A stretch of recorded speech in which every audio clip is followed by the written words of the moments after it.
میرے بھائیوں، اللہ کا حکم ہے کہ رزق تلاش کرو اور حلال رزق کھاؤ۔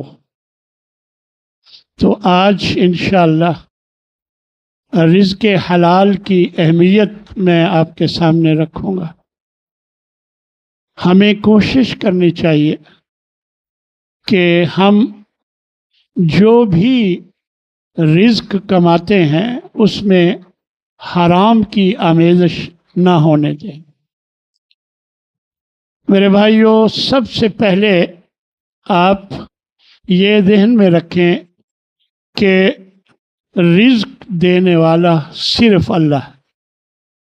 سب سے پہلی بات یہ اپنے ذہنوں میں رکھیں کہ اللہ تبارک و تعالیٰ نے ارشاد فرمایا وَمَا مِن دَابَّةٍ فِي الْأَرْضِ إِلَّا عَلَى اللَّهِ رِزْقُهَا۔ اس زمین پر چلنے والا کوئی جاندار، انسان ہو، حیوان ہو، کوئی بھی جاندار ایسا نہیں کہ جس کا رزق کا ذمہ اللہ نے نہ لیا ہو۔ یعنی ہر جاندار کا رزق اللہ کے ذمے۔ ان اللہ هو الرزاق ذو القوۃ المتین۔ بے شک اللہ ہی ہے جو انتہائی بہت بڑا رزاق ہے، رزق دینے والا ہے، اور ذو القوتی، اور طاقت والا ہے، المتین، جو زبردست ہے۔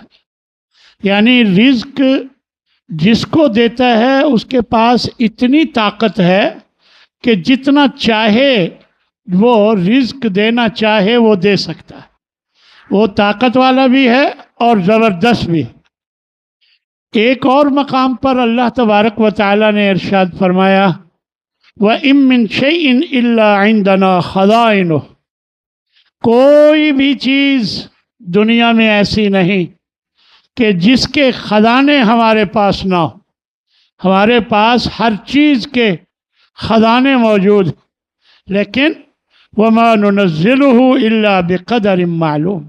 ہم اتارتے ایک اندازے کے مطابق جس کا ہمیں علم ہے، ایک اندازے کے مطابق اتارتے ہیں، لیکن ہمارے پاس خزانے بہت وسیع ہیں، ہر چیز کے خزانے ہیں، لیکن ہم وہ پورے خزانے زمین پر ایسے اونڈیل نہیں دیتے، اتار نہیں دیتے، بلکہ ایک معلوم مقدار کے ساتھ جس کا علم ہمارے پاس، کتنا کس کو دینا ہے یہ ہم جانتے ہیں، ایک معلوم مقدار کے مطابق ہم اتارتے ہیں، لیکن خزانے بہت وسیع۔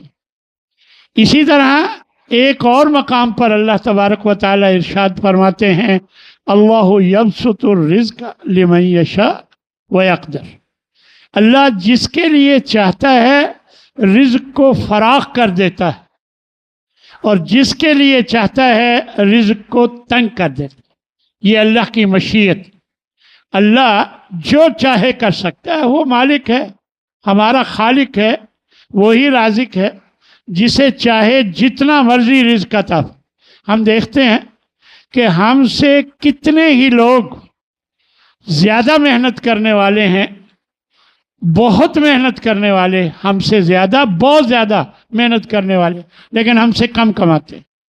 اور کتنے ہی ایسے لوگ ہیں جو ہم سے بالکل تھوڑی محنت کرتے ہیں، بہت ہی نہ ہونے کے برابر دو لفظ بولتے ہیں اور اللہ ان کو رزق عطا کر دیتا ہے۔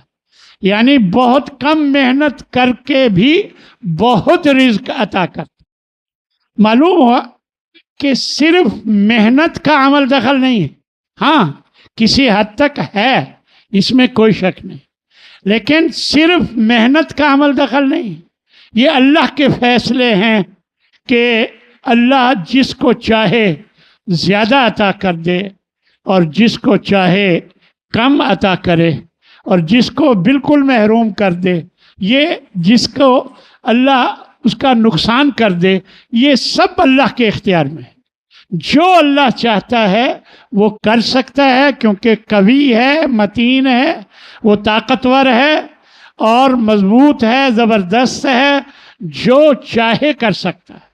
لہذا ہمیں یہ سمجھ لینا چاہیے، ہمیں محنت کرنے کا حکم دیا گیا ہے، ہمیں حکم دیا گیا ہے کہ محنت کریں، اس میں کوئی شک نہیں۔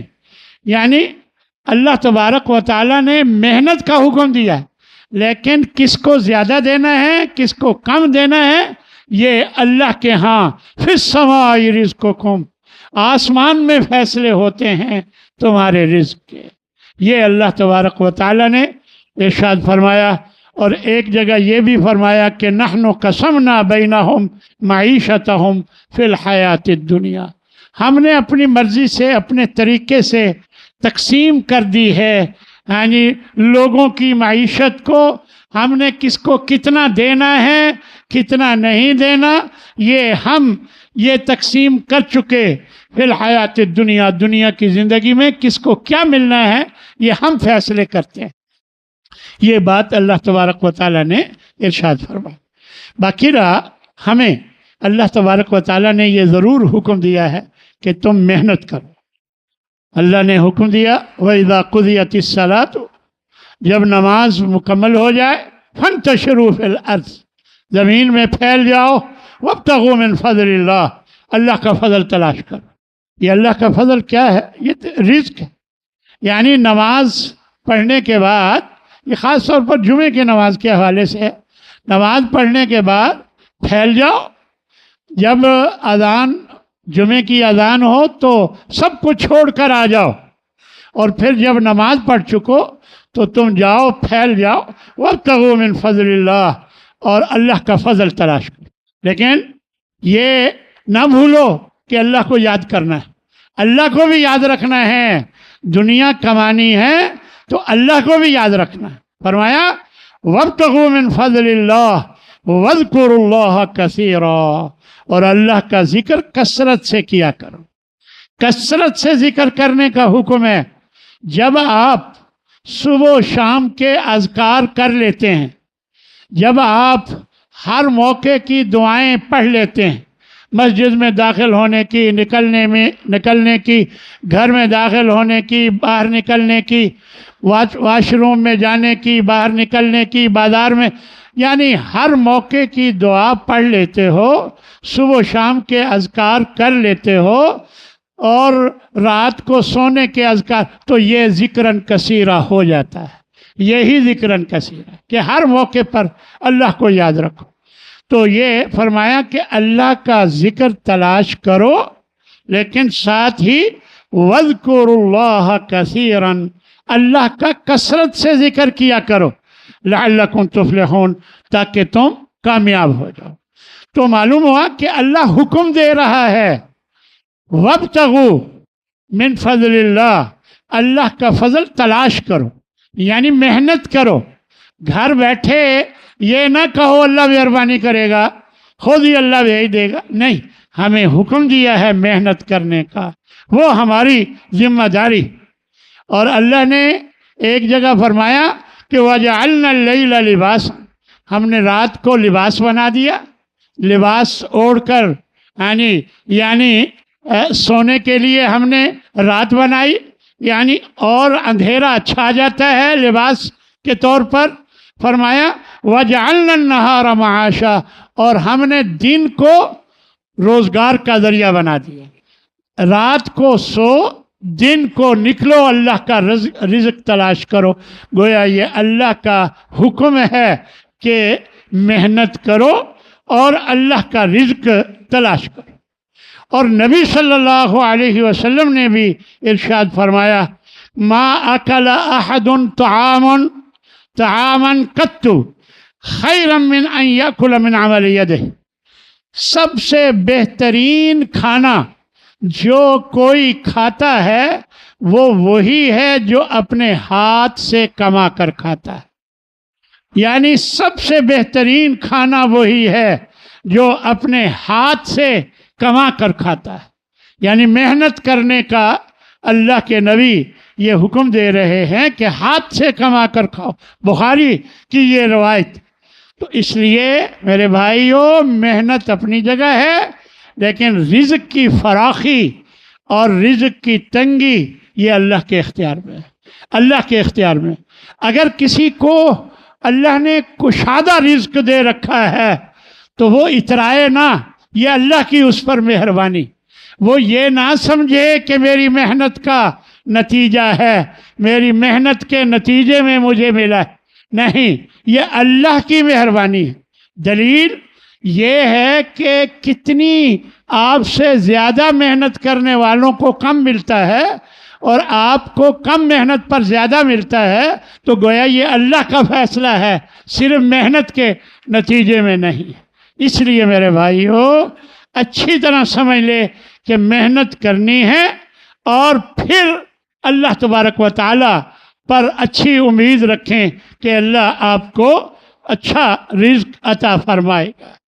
رزق حلال انتہائی ضروری، یہ اللہ کا حکم ہے۔ یا ایھا الناس، اللہ فرماتا ہے لوگو کلوا مما فی الارض حلالا طیبا، زمین میں جو کچھ بھی ہے اس میں سے جو حلال ہے وہ کھاؤ، حلال کھایا کرو، یہ اللہ کا حکم ہے۔ تو لہذا حلال کمانا ضروری، حرام سے بچنے کی پوری کوشش کرنی چاہیے۔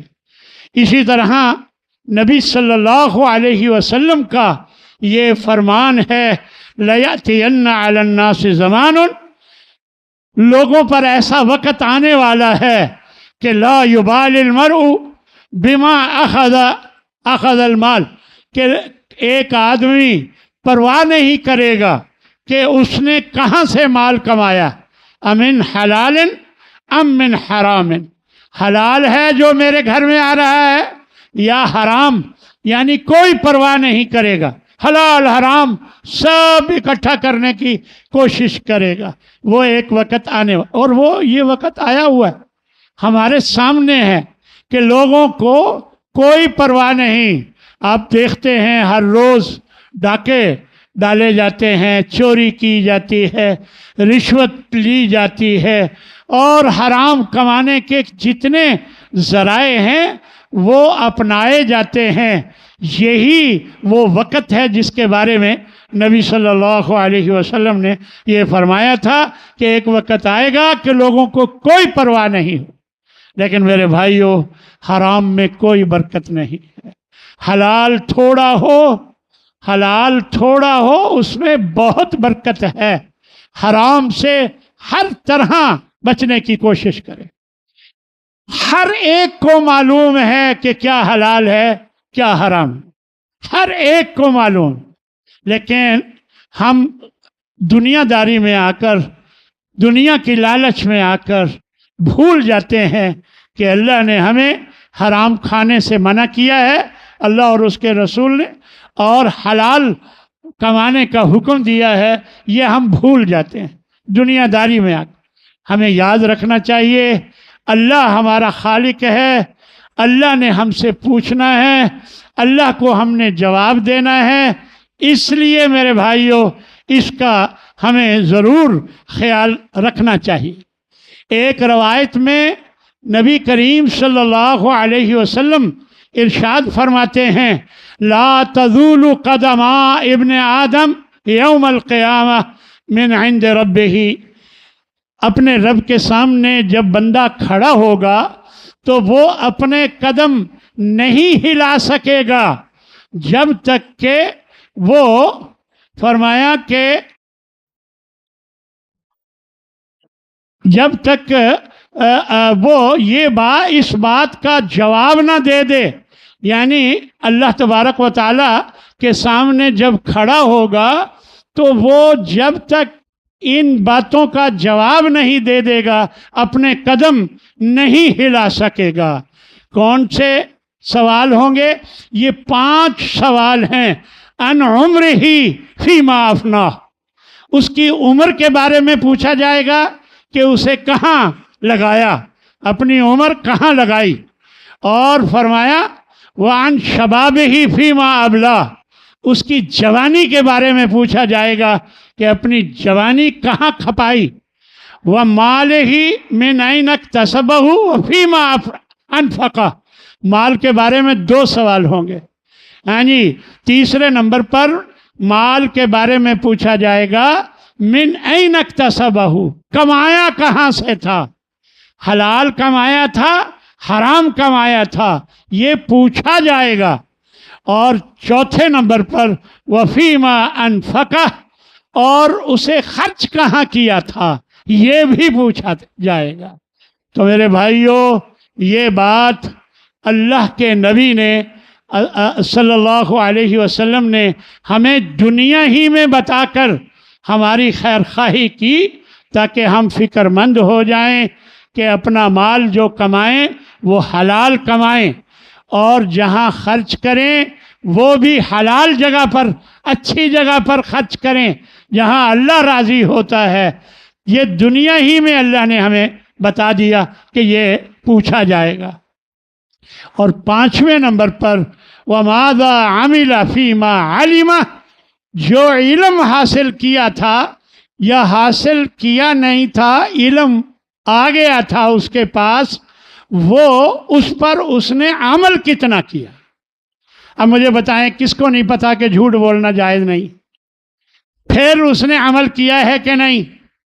یعنی اس کے علم میں آیا کہ چوری منع ہے، پھر اس نے کی یا نہیں؟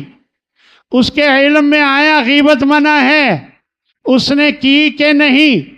یہ علم آ جانے کے بعد اس نے عمل کتنا کیا، کیا کیا، یہ بھی پوچھا جائے گا. تو میرے بھائیوں، یہ بڑی سخت بات ہے کہ آپ اپنا قدم نہیں ہلا سکیں گے جب تک ان 5 باتوں کے بارے میں آپ جواب نہ دے دیں. اسی طرح میرے بھائیوں، حلال کے بارے میں بات ہو رہی تھی کہ حلال روزی کمانا بہت ضروری ہے. اللہ کے نبی کی ایک حدیث ہے صلی اللہ علیہ وسلم کہ یا ایھا الناس ان اللہ طیب ولا یقبل الا طیبا، اللہ خود بھی پاک ہے اور پاک رزق جو ہے وہ قبول کرتا ہے. اس کی راہ میں جو بھی خرچ کرو پاک، یہ نہیں ہے کہ سود رشوت کے کاروبار کر کے، سودی کاروبار کر کے، رشوت لے کر اللہ کی راہ میں خرچ کرو، اس کا کوئی فائدہ نہیں، اللہ قبول نہیں فرماتا. اسی طرح رشوتیں لے لے کر حج کرنے چلے جاؤ تو کوئی ایسا حج قابل قبول نہیں ہوگا کہ ان اللہ طیب، بے شک اللہ خود بھی پاک ہے، ولا یقبل الا طیبہ، وہ پاک چیزوں کو ہی قبول فرماتا ہے. اور ایک حدیث میں آپ صلی اللہ علیہ وسلم ارشاد فرماتے ہیں کہ 4 چیزیں ہیں اذا کن فیک، جب یہ 4 باتیں تیرے اندر ہوں گی، فلا علیک ما فاتک من الدنیا، ساری دنیا تجھ سے چلی جائے کوئی پرواہ نہیں. یہ 4 چیزیں جب آپ کے اندر ہوں گی تو دنیا باقی نہ بھی ہو کوئی پرواہ نہیں. فرمایا سب سے پہلے نمبر پر حفظ و امانت، امانت کی حفاظت کرنا. اگر آپ کے اندر ہے امانت کی حفاظت کرنا. دوسرے نمبر پر صدق و حدیث، بات سچی کرنا. امانت کی حفاظت، کسی نے آپ کے پاس امانت رکھی اور آپ نے بعد میں مکر گئے کہ مجھے تو نہیں یاد، مجھے تو نہیں معلوم، آپ نے تو مجھے کچھ نہیں دیا، ایسا یہ امانت کی خیانت. یہاں کیا ہے کہ ساری دنیا آپ کے پاس نہ ہو، چلی جائے، ختم ہو جائے، آپ کے پاس امانت کی حفاظت ہے اور سچ بولنا ہے. سچ بولنا ہی نجات دیتا ہے. الصدق ینجی والکذب یہلک، سچائی ہی انسان کو کامیاب کرتی ہے، نجات دیتی ہے، اور جھوٹ بولنا ہلاکت میں ڈالتا. تو یہ صدق و حدیث، سچ بولنے والے ہیں آپ. اور فرمایا وحسن خلیقۃ، اور اچھا اخلاق آپ کا ہے. یعنی اچھے اخلاق سے بات کرتے ہیں، دوسروں کے ساتھ معاملات میں اچھے ہیں، یہ یعنی اخلاق آپ کا اچھا ہے تیسرے نمبر پر۔ اور چوتھے نمبر پر فرمایا وعفتن فی طعمتن وعفتن فی طعمتن، پاکیزہ روزی اگر آپ حاصل کرتے ہیں تو یہ چار چیزیں جو ہیں یہ آپ کو دنیا میں اور کچھ بھی نہ ہو آپ کو کامیاب کر سکتی ہیں۔ پاکیزہ روزی بھی اس میں شامل ہے۔ پاکیزہ روزی کون سی ہوتی ہے؟ حلال کی روزی جس میں حرام کی آمیزش نہ ہو۔ اس لیے میرے بھائیوں اچھی طرح سمجھ لیں کہ حرام کمائی ایک سنگین جرم ہے، اس سے بچنے کی پوری کوشش کرنی چاہیے۔ اللہ نے بھی حکم دیا، فرمایا یا ایھا الذین آمنوا لا تاکلوا اموالکم بینکم بالباطل، اپنے درمیان ایک دوسرے کا مال باطل طریقے سے مت کھاؤ، باطل طریقے سے مت کھاؤ۔ باطل طریقہ کوئی بھی ناجائز طریقہ جو ہے وہ باطل طریقہ ہے، چوری کر کے، غصب کر کے، ڈاکہ ڈال کر، دھوکہ دے کر، سود لے کر، رشوت لے کر اور اسی طرح خیانت کر کے کوئی بھی طریقہ ناجائز آپ اپناتے ہیں، یہ باطل طریقہ ہے، اور باطل طریقے سے ایک دوسرے کا مال مت کھاؤ۔ اور ایک حدیث میں، وہ تو اللہ کا فرمان تھا، ایک حدیث میں نبی صلی اللہ علیہ وسلم ارشاد فرماتے ہیں کہ اللہ اکبر، کہ لا تقبل الصلاۃ بغیر طہور، بغیر وضو کے نماز قبول نہیں ہوتی، ولا صدقۃ من غلول، اور حرام مال سے صدقہ قبول نہیں ہوتا۔ جس طرح بغیر وضو کے نماز نہیں ہوتی، بالکل اسی طرح ترمذی کی یہ روایت ہے کہ حرام مال سے صدقہ بھی قبول نہیں ہوتا۔ اور ایک حدیث میں اللہ کے نبی نے بالکل واضح کر دیا کہ فرمایا من اشترى ثوبا بعشرۃ دراہم، 10 درہم کا اگر کسی نے کپڑا لیا اور فیہ درہم من حرام، ان 10 میں 9 حلال کے تھے، 1 درہم حرام کا تھا، لم يتقبل اللہ عز وجل لہ صلاۃ ما دام علیہ، جب تک یہ کپڑا اس کے پاس رہے گا اللہ اس کی نماز قبول نہیں فرمائے گا۔ 1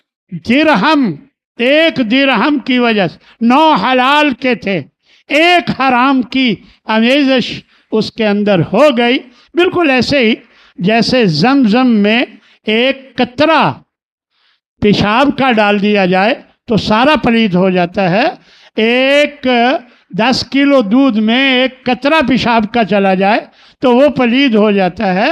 تو اسی طرح 1 درہم، 1 روپیہ، 10 روپے حرام کے اگر آپ کی آمدن میں شامل ہو گئے رشوت کے، اور یہ اصل میں گھر کی عورتوں کے ذمے ہے، اگر وہ پکی ایمان والی ہوں تو وہ پوچھیں کہ آپ کہاں سے لاتے ہیں، ہمیں حلال چاہیے، ہمیں زیادہ نہیں چاہیے، ہمیں کم چاہیے، ہمیں حلال چاہیے، ہمیں رشوت کے، حرام کے، سود کے بالکل پیسے گھر میں نہیں چاہیے، ہمیں حلال کی روزی کھانی ہے۔ میرے بھائیو یہی وجہ ہے کہ آج ہماری اولادیں نافرمان ہیں، ہم انہیں حرام کھلاتے ہیں۔ یہی وجہ ہے کہ ہمارے گھر میں لڑائی جھگڑے مسائل ہیں کہ ہمارے گھر میں حرام کی آمدن ہے، اس وجہ سے یہ سارے مسائل ہیں۔ اللہ سے ڈر کر ہمیں ان سے بچنے کی پوری کوشش کرنی چاہیے۔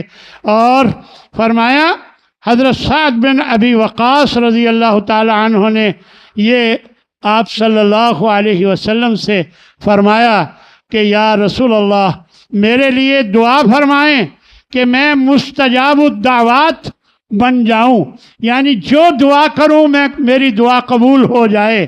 تو آپ صلی اللہ علیہ وسلم نے فرمایا آپ بھی سن لیجئے، یا سعد یہ اے سعد، یہ حضرت سعد بن ابی وقاص سے مخاطب ہو کر جنہوں نے یہ پوچھا کہ ایسی کوئی دعا میرے لیے کریں کہ میں مستجاب الدعوات، دعائیں میری ہر دعا قبول کر لی جائے، ہو جاؤں، بن جاؤں، تو آپ نے فرمایا یا سعد اطب مطعمک، تم اپنے کھانے کو پاک کر لو، اپنا کھانا پاک کر لو، یعنی پاکیزہ کھانا کھاؤ، تکن مستجاب الدعوہ، آپ کی دعائیں قبول کر لی جائیں گی۔ والذی نفس محمد بیدہ، اس ذات کی قسم جس کے قبضہ قدرت میں محمد کی جان ہے صلی اللہ علیہ وسلم، ان العبد، بے شک جو بندہ بھی لیقذف اللقمۃ الحرام فی جوفہ، اپنے پیٹ میں حرام کا لقمہ ڈالتا ہے، ما یتقبل منہ عمل 40 یوما، 40 دن کا عمل جو نیک اس نے کیا ہے وہ قبول نہیں کیا جاتا، اس کا وہ 40 دن کے اعمال قبول نہیں ہوتے۔ وَأَيَّمَا عَبْدٍ نَبَتَ لَحْمُهُ من السُّحْتِ، اور جس بندے کا گوشت بڑھتا ہے، وہ موٹا ہوتا ہے حرام کھا کر، فَالنَّارُ أَوْلَى بِهِ، آگ کا زیادہ حق ہے کہ یہ اس میں جائے، یعنی یہ آگ کا حقدار ہے جو حرام کھاتا ہے، ایک لقمہ بھی حرام کا، وہ آگ کا حقدار ہے۔ اس لیے میرے بھائیوں، ہمیں ہمیشہ حرام سے بچنا چاہیے۔ حرام کمائی کے بہت سے ذرائع، چوری ہے، ڈاکہ ہے، یعنی اور بھی بہت سے ذرائع ہیں۔